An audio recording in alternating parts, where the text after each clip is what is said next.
Okay, so you really want a pet, but you're going off to college. Here's some things you can do. Now, the first thing you should do is to consider if you really want a pet. Pets are a lot of effort, time, and money at any age, but especially as a teenager. As a teenager, your life is going to change so much. If you're getting an animal that lives 10 years and you're 15, by the time you're 25, you could be married and have kids and live in a completely different country. Not to mention, high school is really busy and you're not going to have a lot of time to spend on your animals. And since you have such limited time, if you're spending it on your animals, you're not going to be able to spend it with your friends and doing other social activities. There's also a lot of trips in high school, whether it just be social with your friends or it's actually academic for different college tours or conferences and competitions, that it might be unfeasible for you to have a pet right now. If you're not 100% sure that having a pet is right for you, then you can always volunteer at your local shelters. Especially after the holidays, they often have an influx of animals coming in, so they could really use your time and help. Volunteering would be a great option because it gives you a lot of exposure to a lot of different animals, and it looks great on college applications and can even take care of some of your high school volunteer requirements. If you want something that's a bit more personal than volunteering, you could try fostering from your local shelter. A lot of times you can even foster exotics. It doesn't have to be dogs and cats. Fostering is another great way to rack up a lot of volunteer hours, and it gives you a lot of experience with one specific animal. If neither of those sound right for you, you could also try pet sitting or dog walking to make a little bit of extra money. Now, if you're positive you want your own pet, and you're sure that you'll have the energy and commitment to take care of it, then here's some other things you can consider. One option would be to simply choose a pet with a smaller lifespan. Animals like hamsters, gerbils, mice live around 2 to 3 years, and other animals like guinea pig and hedgehogs live 3 to 5. If you're thinking that a small animal can't form a close bond with you, think again. Rats are super social, and a lot of people describe the bond they have with their rats even closer than what they have with their dogs and cats. You could also always consider an older animal. Sure, rabbits live 8 to 12 years, but if you want to get an older rabbit, they're not going to live that long. Just be careful when you're doing this though, because older animals often need a lot more health and medical care. So if you don't have the funds to properly take care of an older animal and make sure... Okay, he's back safe in his cage. Where was I? Older pets can be a great option. Just make sure you have enough money to care for them properly in their last years. A lot of them can die peacefully without needing any medical attention, but you should be prepared in case they do need those last-minute expensive surgeries or need to be euthanized. You could also always consider trying to negotiate to get a family pet. If you want to get a pet that your whole family is on board with, you can have it as a family pet, and when you go off to college, you can have them take care of it, and you can still visit that pet when you come back on breaks. If your whole family isn't necessarily on board, you could try to get a pet with a younger sibling who would be a little bit older by the time you left for college. If your sibling was 12 and you were 16, by the time you left for college, they could be 14 and they might be capable of taking care of that pet. It's just important to make sure that you're not putting up animal as a commitment on someone who doesn't want one. So make sure that if you're getting a family pet, everyone is excited about having that pet. I also think the siblings is a great option. If you know that you'll be able to be home a lot of the times when you're in college, but maybe not all of it, if you get a pet that your sibling would also be willing to take care of, you could do that, and you could even pay them to take care of it if they weren't so interested in doing it for free. Also, it's important to remember that rehoming your animals is an option. It's debated whether you should get an animal with the intention of rehoming it just a few years later, but it's what a lot of people do, so I thought I might as well include it in the video. If that is something that you're going to be doing, I would try to avoid getting a social species of animal, something like a hedgehog or a reptile that can't necessarily form a bond to you. I feel like that would be less stressful on the animal. And if you are going to be rehoming it, just make sure you're finding a really good home and you're not just dropping it off at some shelter or dumping it on a family member who doesn't want it. I haven't thought of my next point yet, but oh my goodness, this is adorable. Hi. Are you my favorite? Shh. So all these options involve not taking your animal to college, but that is an option. Just because you're going to college doesn't mean that you have to get rid of all of your pets. Here's your food. So a lot of people don't know this, but a lot of college dorm rooms actually do allow you to have a pet. Usually the rule is one small pet per person. If you're super specific on having a pet and that's something really important to you, you could also communicate to the college in advance and see if they'd allow it. Especially if it's an ESA or an emotional support animal, I feel like they'd be more lenient. So there are options to see if you can have your small pet in your dorm. Like I said, there's a lot of colleges that already have this in their rules, so you could just go to a college that already allows this if you want to make sure 100% certain that your pet's going to have a home. There's also a lot of people that sneak their animals into the dorms. I highly wouldn't suggest this because if you're RA or if anyone does find out and reports you, your animal wouldn't have a home and you wouldn't have a lot of control of what they do with that animal. And especially if you're from out of state and can't have anyone that can take it, I think it would be a really awful situation for you and that poor animal. So please don't do anything that's against the rules because at the end of the day, your animal is going to be the one that suffers. Now, a lot of campuses actually require that first-year students live on campus, but not all campuses do. You might actually be able to get a waiver that allows you to live off campus, or if your college doesn't have that requirement, you can just live off campus.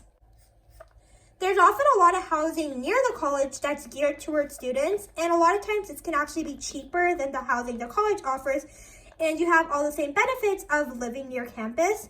It's also a great option because many of these accommodations will allow you to have small pets. Another option, if you can't find any apartments that allow you to have pets, would be to rent a room in someone else's house. And a lot of times they're going to be very lenient with any small caged animal. So even though both of these are options, I'm not sure how much I'd recommend it. College is a really crazy time and everyone is so immature there. I could just feel something going really terrible if there's a party going on and your poor animal's there and there's drugs and alcohol involved. Even though it's not something a lot of us like to think about, a lot of 18-year-olds can do some really nasty things to animals because they think it's funny. So I would just be really careful and wary of that, especially if you have a roommate. I would almost suggest that if you have an animal, make sure that you have a single room or a really understanding and mature roommate.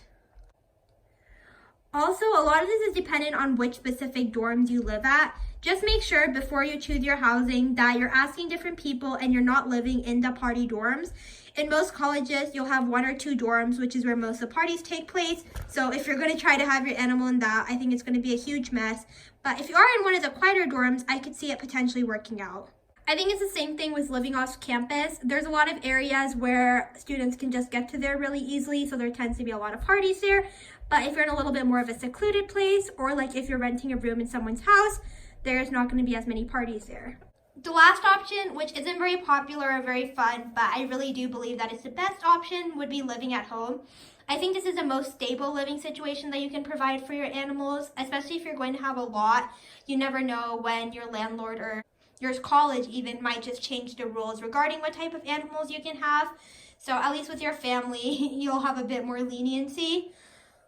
I also know that for me personally, there's a lot of days where you just end up coming back really late. So it's really great to have other people who can check up on my animals.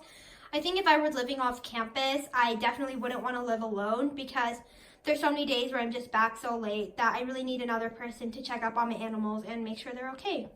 So at the end of the day, the harsh truth is that if you're having animals, you can't have the typical college experience. You can still do a lot of different fun things and be involved, but honestly, animals just take up so much time, and college is such a sporadic time of your life that you can't be a typical college student. I think what's great about college is it gives you the chance to kind of be a fake adult. You are technically an adult, you have so much independence, but at the same time, you're so sheltered, you're in this little community where everything is available for you. And usually, especially if your parents are paying for it, you don't have to worry about money.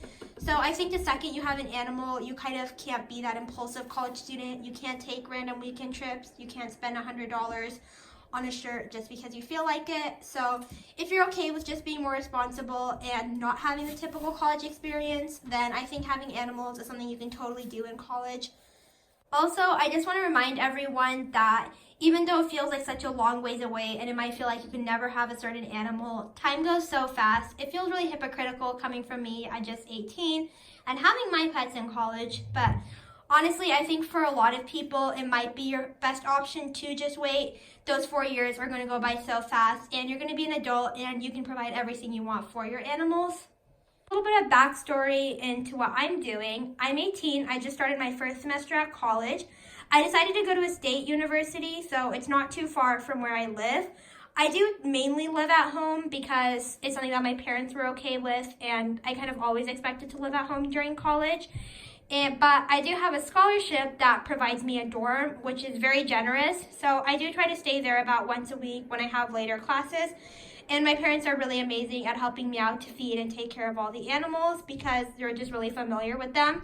Animals aren't their passion. They don't really take them out and play with them. I think they're honestly a little bit scared of them, but they're really great at making sure everyone's doing okay, checking up on them, make sure everyone's eating and drinking. And I give them a lot of detailed instructions. So it's worked out for my first semester. So a question that a lot of people ask me is if I actually have time for my animals. The truth is that not all college majors are created the same. I think people like to tell you a lie that they are, but some majors are just way harder than others. If you're doing anything in engineering or pre-med, your college load is just going to be a lot more intensive than someone who's a humanities major. That's not saying anything bad against any major, it's just the way the majors are laid out. As someone who is doing a double major in a STEM field, I can tell you that it's really hectic, and a lot of the days I just feel like I'm a slave to my animals because I'm coming back and I don't have that much time in between all the homework, assignments, and projects I have to do, that a lot of the times I just barely have enough time to take care of their basic needs, like giving everyone free roam, giving everyone fresh water, fresh food. So a lot of times I do feel like a slave because I can't really enjoy my animals. But for me personally, I wouldn't have it any other way. I love my animals, and even if I'm a slave to them 90% of the time and I can only enjoy them 10% of the time, that 10% of the time far outweighs all the time I'm working for them. So I really enjoy them, and I think there's a lot of you who would enjoy it too. I think it's really discouraging when a lot of pet people say that certain situations are only going to work for them because they're more dedicated than you or they're more financially stable than you. But honestly, I don't feel I'm that special. I feel a lot of people could do what I'm doing. I just want to be like that older sister who can tell you that you don't have to. I think a lot of times we feel like we have to make sacrifices for our animals, and at the end of the day, you shouldn't. If you have the animals, you have to do everything you can to provide the best care. But I think before you get an animal, it's important to realize that there's no reason you have to get the animal. So I don't know if that made sense, but so let me know. I feel like there's a big disconnect in the pet tuber world between like the reality of the viewers and what they're doing. Most of us viewers aren't full-time YouTubers who get to work from home 24/7 and have a stable income doing that. Like if I just decided to quit going to college and just work from home doing YouTube, I would make nothing. I would be poor. So I have to go to college. I'm gonna have to have a job. It just the way things are, and it's probably what it's like for most of you guys. So let me know if you have any questions about what it's like being in a double major, both in STEM and having animals, or just what it's like being a young teen and having other I'm not even a young teen anymore, being an older teen and having friends who maybe quite don't understand your passions or your interests, because honestly, a lot of people find it ridiculous when you give your animals proper care because they feel like you're spoiling them. And every time I tell them that the care I'm giving is like what some people consider like bare minimum, they're always shocked. So we hope you enjoyed this video. Let me know what you want to see next. Thank you guys for watching. Bye.